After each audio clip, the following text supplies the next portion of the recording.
السلام علیکم ورحمۃ اللہ وبرکاتہ۔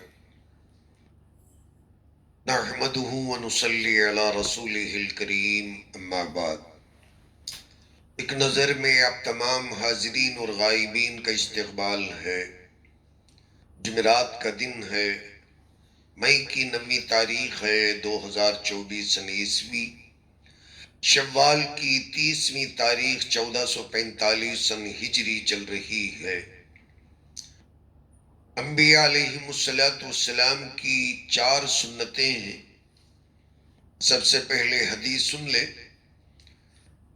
نبی ایوب رضی اللہ تعالیٰ عنہ قال قال رسول اللہ صلی اللہ علیہ وسلم اربع من سنن المرسلین الحیاء والتعطر والنکاح والسواک المعجم الکبیر للطبرانی۔ یہ معجم کبیر طبرانی کی حدیث ہے، جس کے راوی حضرت ابو ایوب رضی اللہ تعالیٰ عنہ۔ امام الانبیاء صلی اللہ علیہ وسلم نے ارشاد فرمایا کہ انبیاء کی سنتیں 4 ہیں۔ سب سے پہلی حیا اور شرم، دوسری عطر لگانا، تیسری سنت نکاح کرنا، چوتھی سنت مسواک کرنا۔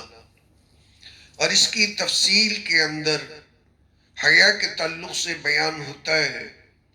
حضرات انبیاء علیہم السلام میں سب سے زیادہ حیا ہوتی ہے، جس کی وجہ سے وہ صغیرہ اور کبیرہ گناہوں سے محفوظ اور معصوم ہوتے ہیں۔ جس کے اندر حیا اور غیرت ایمانی ہوتی ہے، وہ کبھی حرام اور بے حیائی کی باتوں میں شامل نہیں ہو سکتا۔ جو حضرات انبیاء علیہم السلام کی کمال صفات میں سے ہیں، اور جس میں حیا غیرت ایمانی نہیں ہوتی، وہی منکرات حرام کا ارتکاب کر سکتا ہے، جو صفات انبیاء علیہم السلام کے سراسر خلاف ہے۔ دوسری چیز ہے وہ تعطر۔ تعطر کا مطلب عطر لگانا، خوشبو لگانا۔ خوشبو کے ذریعے سے طہارت میں کمال پیدا ہوتا ہے، فرشتوں کی آمد و رفت میں رکاوٹ نہیں ہوتی، مجمع میں کسی کو تکلیف نہیں ہوتی، اور ہر خوشبو پانے والے کو طبعی مسرت حاصل ہوتی۔ کوئی غیر نبی خوشبو لگاتا ہے تو اس کے پاس رحمت کے فرشتوں کی آمد میں کوئی رکاوٹ نہیں ہوتی۔ نیکیاں لکھنے والے فرشتے اس کی نیکیاں لکھنے میں بڑھ چڑھ کر حصہ لیتے ہیں۔ اور اگر کسی کے بدن سے بدبو آتی اور اس نے عطر نہیں لگایا، رحمت کے فرشتے اس کے قریب نہیں آتے۔ تیسری چیز ہے نکاح۔ نکاح کر کے ازدواجی زندگی گزارنا پیغمبران اعظام کی سنت ہے۔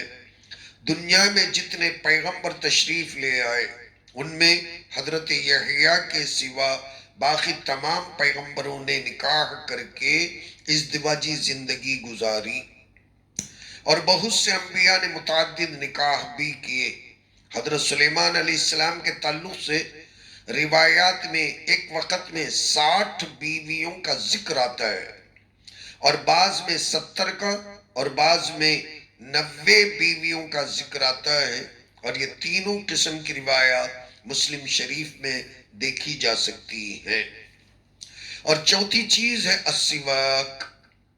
سواک کا مطلب ہے مسواک کرنا۔ یہ بھی انبیاء علیہ السلام کی مخصوص صفات میں سے۔ مسواک کرنے سے دانتوں کی بیماری بھی دور ہوتی ہے، اور منہ کی بدبو دور ہو جاتی ہے، اور منہ کی صفائی حاصل ہوتی ہے۔ مسوڑے مضبوط ہوتے ہیں اور دانتوں میں کیڑے نہیں لگتے۔ اس کے بے شمار فائدوں کے ساتھ ساتھ یہ سارے پیغمبران اعظام کی سنت بھی ہے۔ یہاں یہ مسئلہ بھی پیش نظر رہے کہ اگر کسی کے پاس لکڑی کی مسواک حاصل نہیں، وہ برش کے ذریعے سے منہ کی صفائی حاصل کر لیتا ہے، تو لکڑی کی مسواک کی سنت تو ادا نہیں ہوگی، لیکن مسواک کے سارے فوائد حاصل ہو جائیں گے۔ اس لیے برش کرنے والے جو حضرات ہیں، وہ برش سے جتنا اپنا منہ صاف کرنا چاہتے ہیں، اپنے دانت صاف رکھنا چاہتے ہیں، وہ تو کریں۔